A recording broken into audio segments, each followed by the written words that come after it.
These are 20 wrestlers who had rough childhoods, starting with a wrestler who honored his mother's memory. Man, when Jeff finally won the big one, you could feel his whole childhood in that moment. And that's because when he and his brother Matt Hardy were just young boys, their mother tragically died to cancer, so their dad had to raise them on his own. I was 9 years old, and we were in the room when she died, and our dad was there, and I can imagine the feeling of being a parent and going through that, and being a single parent. And on one Christmas morning, the brothers received a trampoline from their dad and converted it into a makeshift wrestling ring in the backyard, and they both created the Trampoline Wrestling Federation, but springboarded them into their love of wrestling. Jeff said wrestling was the only thing that made the world feel safe again. When he held that title up, eyes glossy, it looked like he was talking to her. I've always thought that she's made us stronger in some sense, on a spiritual level. Like, I think I'm closer to her than words could even ever describe, or anybody could even ever understand, because I often think about like what our lives would be like if she hadn't got sick. Damn. And even AJ Styles didn't grow up with that picture-perfect childhood either. Bro grew up in a trailer with no running hot water. His family was struggling just to keep the lights on. So after that, I really didn't get to watch wrestling too much. We moved around and it didn't have cable, so didn't get to watch too much wrestling. On top of that, his dad was dealing with alcoholism, so AJ had to grow up way faster than most kids around him. Like, real life hit him early. Long story short, AJ's been fighting through challenges since day one, way before he ever stepped in a ring. When he debuted at the Royal Rumble and that crowd exploded. That was validation. Just like one WWE Hall of Famer who grew up in the hood. This is where it all started so many years ago. You don't miss what you don't have. We didn't have a lot, but what we had, it was enough. Booker T had it rough. From wrestling with his siblings, using old moldy mattresses as makeshift rings, to losing both parents by 13 years old. We had lost our leader, our rock, our provider, our strength. We had lost that. Everything changed for me, of course, being a 13-year-old kid with no parents. And things didn't get any easier for Booker.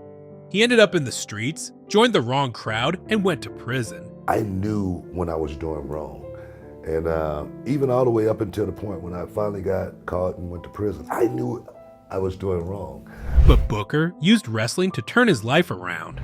It's probably the best thing that ever happened to me in my life, that I ended up going to prison, because I got a chance to literally just stop and rethink, my whole life. And when he got out, his brother offered an opportunity that would change his life forever. My brother was like, hey man, I know this guy opening a wrestling school, you want to try it out? And the rest was history. Watching him get emotional on that Hall of Fame stage, bro literally came deep from the gutter. But not as deep as what R-Truth had to go through. R-Truth came from deep poverty. Bro was so broke that he had to secretly sling dope on the streets to fund his rap career. I was selling drugs. She didn't know what I was doing. Dad was out of the house. Mom and dad had separated. I didn't have no job. All of a sudden I show up with a car. Yeah, a guy just gave me his car. I would practice on coming up with things to tell her. And things got out of hand. I actually thought I was gonna sell drugs the rest of my life and just paid for my career like that. It was like almost where I was losing sight of my music. And it was not long until all the drug dealing ended him up in prison. R-Truth thought he hit a dead end in life until he met one guy there who offered him a job as a wrestler as soon as he got out. And Truth realized that something had to change. Vessel, whatever you want me to do, I'll do. I don't know what to do with my life, but I want to do something. And when he talks about wrestling saving his life, he means it literally. But that's nothing compared to Paige, who faced what no young girl should go through. When Paige's parents kindly brought a guest home to help him out, the man they brought in had darker plans. Would do just awful things to me and my brother. But Paige's brother, Zach, had to do whatever he could to protect his sister. That I'm so thankful that me and Zach, even though it was awful, we're in this together. Because there was times where he would get the guy, he was in my bed, and he would get the guy to go to his bed to protect me. Damn. I only hope that creep got what he deserved. But Mercedes Moné didn't just struggle, she struggled. Constantly moving to multiple states, no stability, sleeping in hotel lobbies when they had nowhere to stay, all because her family was fighting to provide for her autistic brother. So my whole life was just taking care of my brother. I always felt like I was an adult at the age of legit 3, just always taking care of him and watching over him and not ever really having, you know, a childhood. Mercedes was the one who held him, fed him, and protected him. I mean, she was pretty much a caretaker as a child. And back when she was Sasha Banks at WWE and won the Raw Women's Championship, she breaks down crying. And that's because the win wasn't for the title, but it's because a homeless little girl just proved she belonged in a world that told her she didn't. That is pure emotion. But if there is one person who really knows the struggle, that's Jon Moxley. Mox did whatever he could to survive. Everybody just stole. So like stealing to me wasn't even a thing. It was just like, oh no, that's how you're supposed to live. Like the same way a Sasquatch would steal salmon from a salmon trap. But Moxley used all his pent-up childhood rage into the squared circle, and that literally kept him out of trouble. Now, Batista wasn't built like a superhero growing up. He was a skinny kid in one of DC's worst areas. He watched people get stabbed. He saw bodies on the ground at 9 years old. His parents were struggling to survive. He was so lost, it wasn't until he was much older when he saw the light. I didn't honestly know what I wanted to do with my life, like for the rest of my life till I was about 30 years old. From bouncer, to bodybuilder, to wrestler, to movie star. It took him a minute, but he still found a way to rise out of it. But it took AJ Lee's entire childhood to overcome her darkest of demons. AJ Lee and her family experienced homelessness twice during her childhood due to extreme poverty. Her family moved frequently, and at one point, they lived in a car. But this wasn't the worst part.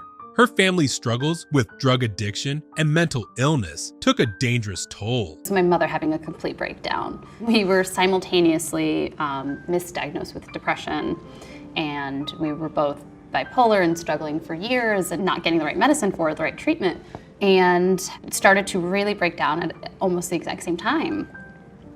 So she ended up in the hospital. And after seeing her mom in the hospital, AJ got so depressed, it almost got her killed. I think not even a year later, I overdosed and ended up in the hospital. And it was just this kind of like, how close to death do I need to come before I go, oh, change something? And that's when AJ got into wrestling and met her childhood hero, Lita. And that alone inspired her to save as much money as she could for training and go from a wrestling fan to one of the most prominent Divas champions in WWE history. Roman Reigns grew up kind of wild because his dad was always on the road wrestling. Yeah, the family had money, but he ain't really have a solid male figure around. Point in time, he wasn't necessarily around. He was working his way back because there was a small portion of my early childhood where we just said he was on the road, but he was back at the island getting his stuff together, I guess. So he ended up getting into fights and landing at a juvenile ranch. But one knock on the door forced Roman to make a crucial decision that would change his life. More on that in a bit. Now, at least Roman had a dad, unlike Edge. Edge really came up out the mud, only child, raised by a single mom who was grinding 2 jobs just to keep the lights on. We kind of lived paycheck to paycheck, and I remember there was this thing called the baby bonus. I think it was like $35 a month.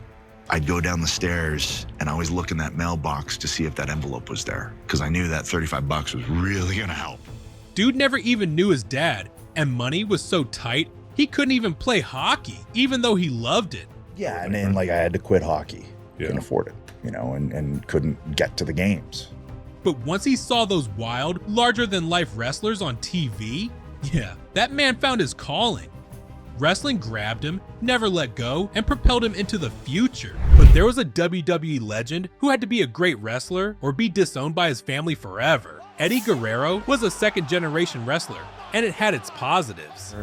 I grew up in the locker rooms, in the dressing room, in the ring. Other kids had jungle gyms in their backyard. I had a wrestling ring. But it also had its negatives, and that's because growing up in a legendary wrestling family, expectations to be great had constantly pressured him. When you first start, it's a struggle, It's a big struggle, mentally, and also for a lot of the boys, because you're put in matches that, I know I was put in matches in Mexico where I wasn't ready for it. I was put in semis and main events real quick. I wasn't ready for that.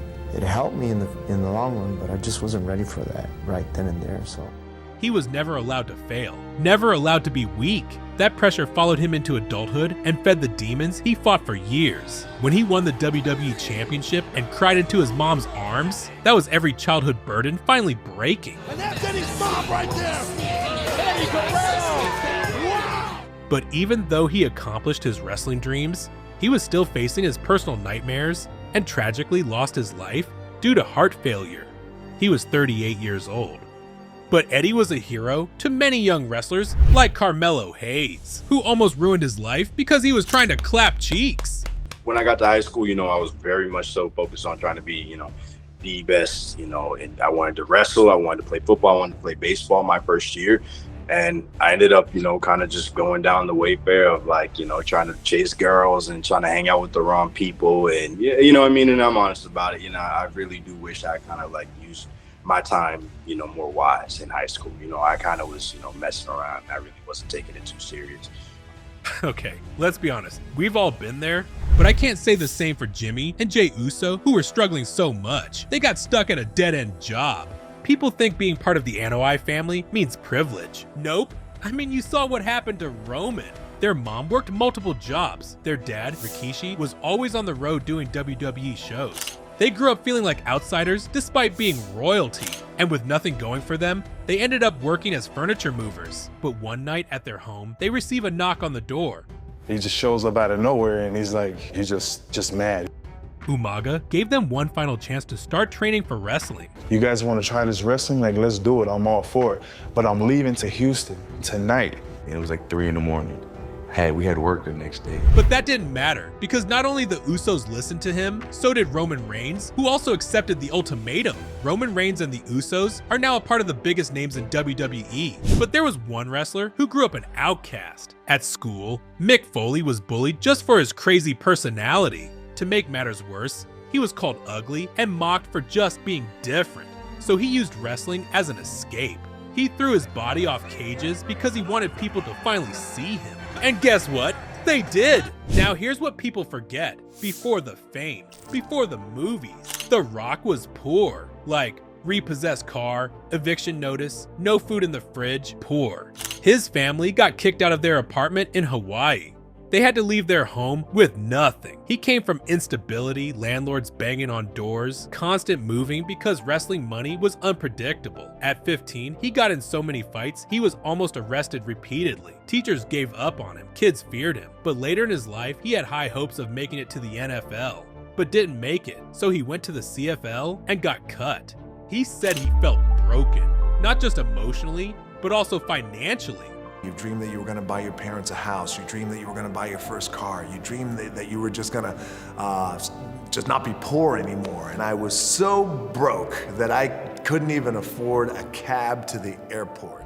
So he had to call up his dad to pick him up and take him home. Looking defeated, The Rock made a discovery. I got $7 in my pocket.